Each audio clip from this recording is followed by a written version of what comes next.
Radio Sucesos 101.7 FM presenta su noticiero Sucesos con Milton Pérez y Verónica Larrea. Un periodismo libre para una democracia plena.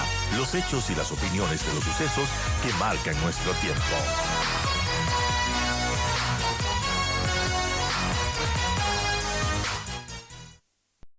Continuamos con más entrevistas y bueno, había un anuncio que hizo el presidente hace poco en una cadena nacional de poco más de un minuto, minuto y medio. El presidente Nova confirmó el lunes, o bueno, no sé si confirmó o anunció o dijo la presencia de 2.000 hectáreas de cultivos de coca en el Ecuador. Sus declaraciones sonaron bueno, a una especie de factor distractor en realidad porque no se refirió para nada a los cortes de energía en medio de esta terrible crisis energética que vivimos.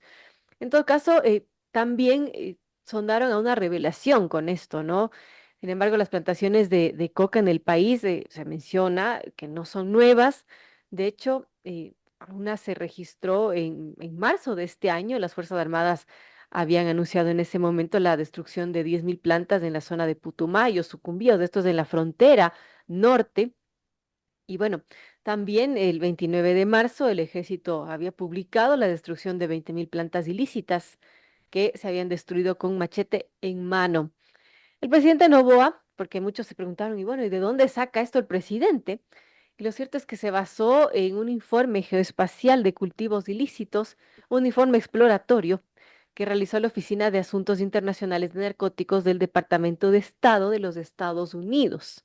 Este documento se refiere sobre las 2.000 hectáreas mencionadas por Novoa y cultivos que han sido detectados en provincias como Esmeraldas, Carchi y Sucumbíos, todas ellas fronterizas con Colombia, con una capacidad para producir unas 60 toneladas de cocaína. Este análisis se hizo en enero y marzo de este año con imágenes satelitales que evidencian justamente estas plantaciones.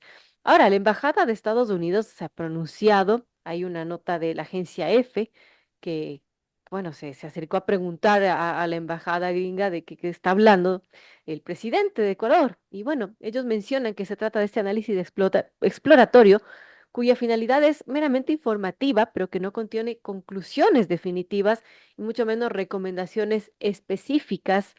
Y así pues, este estudio localiza estas 2.000 hectáreas en las provincias mencionadas y que tienen esta capacidad de producir cocaína.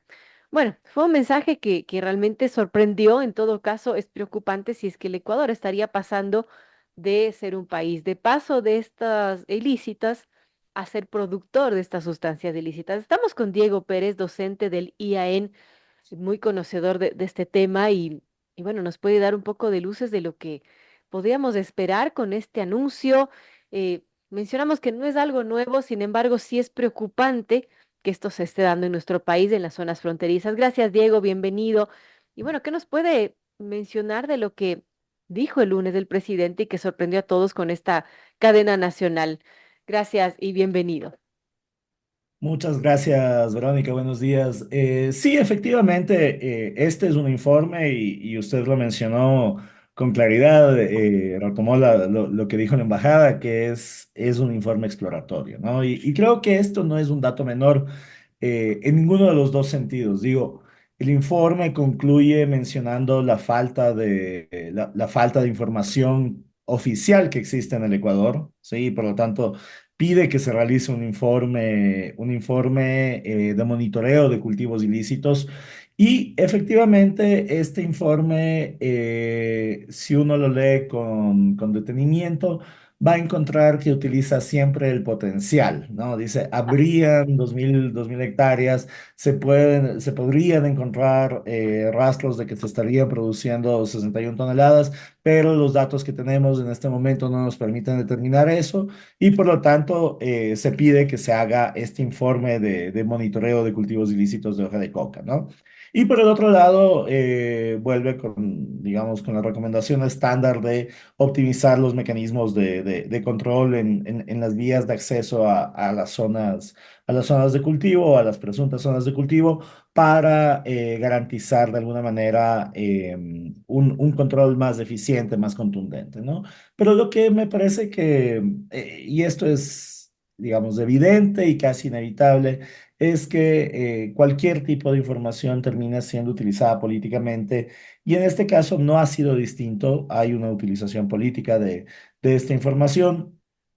Justamente me parece para distraer de los otros fenómenos que nos atraviesan, pero también me parece que sirve para ratificar una narrativa de conflicto, de guerra, que se podría combatir y resolver en lo inmediato, cuando en realidad lo que tenemos es una condición estructural, ¿no? Porque este informe, y me parece que es interesante en ese sentido, hace un trazado, brevemente, pero hace un trazado histórico de cómo estos cultivos se han ido incrementando desde, por lo menos desde el 2020, ¿no? Entonces, digo, los datos allí son importantes, no son desdeñables, me parece que sirve tenerlos en cuenta y considerar la gravedad de lo que estos manifiestan, pero hay que trabajar justamente en levantar información propia.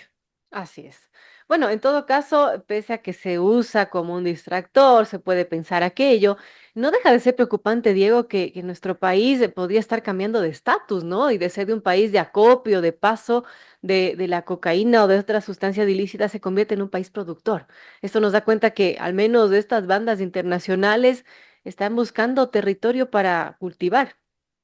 Sí, sí, sí, y esta no es una advertencia baladí, no es una advertencia insensata, ¿no? Me parece que las situaciones que enfrenta el país nos llevan justamente a pensar con seriedad todas las medidas que se requieren tomar. Y hay que pensar en el mapa que este traza, ¿no?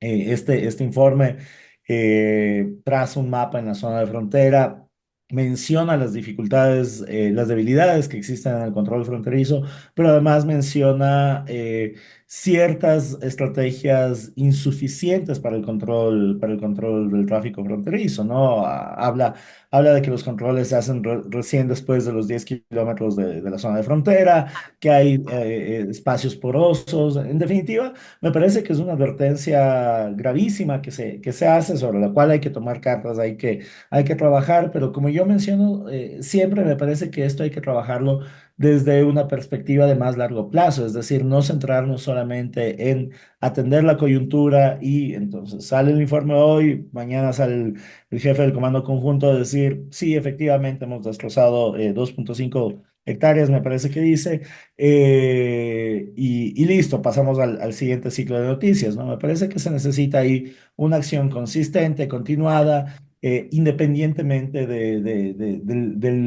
del clima político que tengamos, ¿no? Ahora, bueno, el presidente ha dicho, ha prometido esta mano dura en contra de estas organizaciones, de estas bandas criminales. ¿Qué tendría que hacer, además de tener un estudio propio, y cómo tendría que hacer los controles o qué cambios tendría que hacerse para que, bueno, esto en realidad se cumpla, que se cumpla lo que dice el presidente, que no le va a temblar la mano para combatir esto? Bueno, y me parece que es necesario que no se tiemble la mano para combatir esto, pero, a ver, yo siento que necesitamos comprender que los fenómenos de la seguridad no son unidireccionales, ¿no? Es decir, no se trata solamente de la lucha de los malos contra los buenos y lo resolvamos en ese espacio.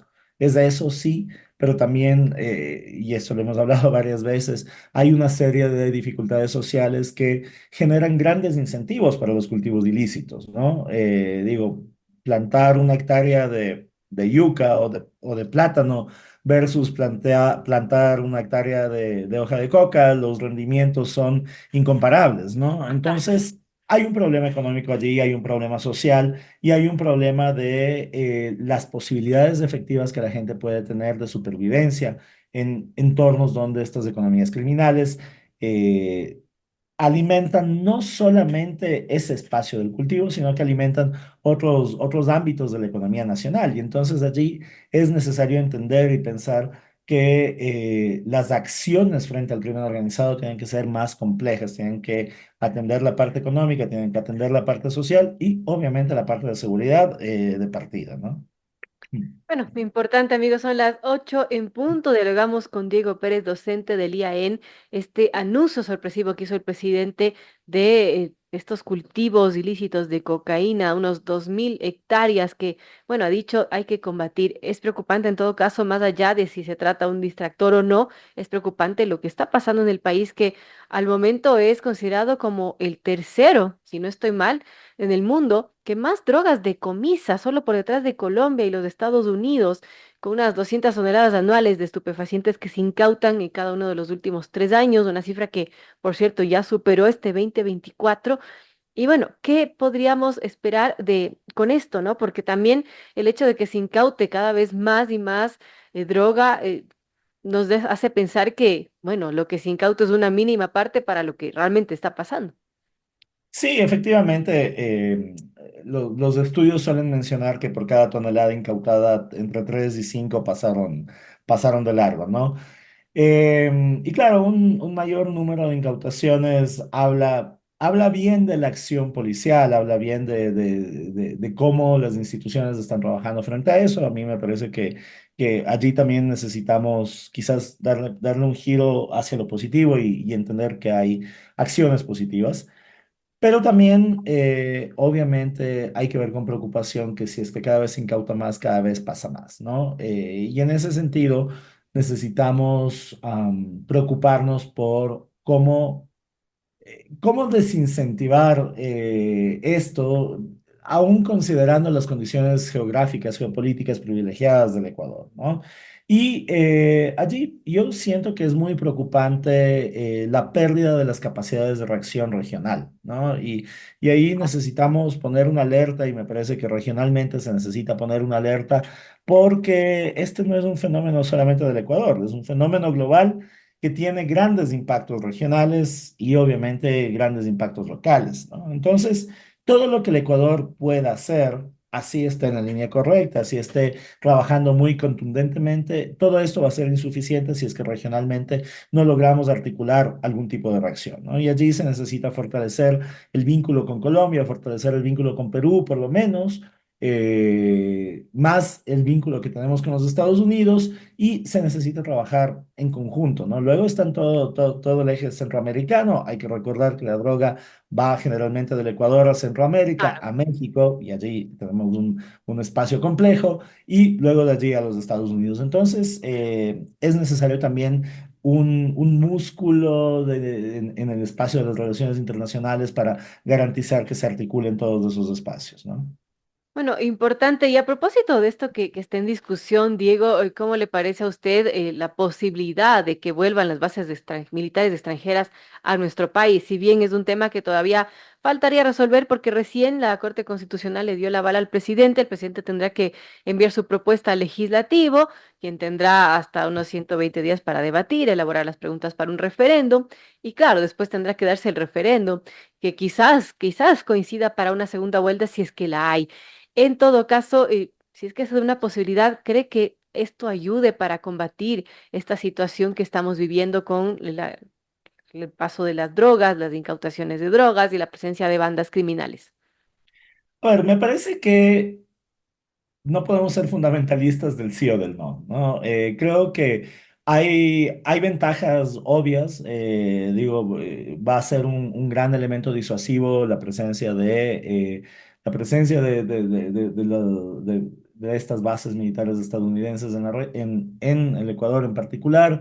Puede servir para generar información, para transmitir información a las acciones que puedan desarrollar nuestras Fuerzas Armadas. En ese sentido creo que es positivo. Pero también creo que no debemos plantearlo como la panacea, ¿no? No se puede pensar que la llegada de las bases militares extranjeras va a solucionar el problema por sí solo en el momento en el que se instalan. Esto no exime la responsabilidad que tiene el Estado ecuatoriano de hacer su propio control, de desarrollar sus propias acciones y adicionalmente de desplegar toda la fuerza que tiene, sumada con todos los otros elementos que implican operaciones de este tipo, ¿no? Entonces, yo creo que no necesariamente es algo negativo, pero no podemos pensarlo como la única solución frente a un problema tan complejo.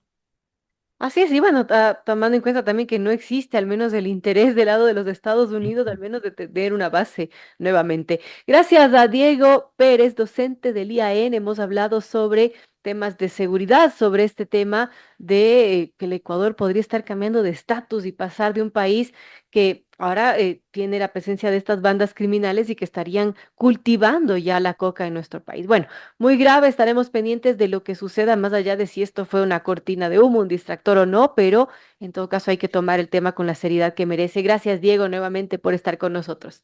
Muchas gracias, Verónica. Un buen día.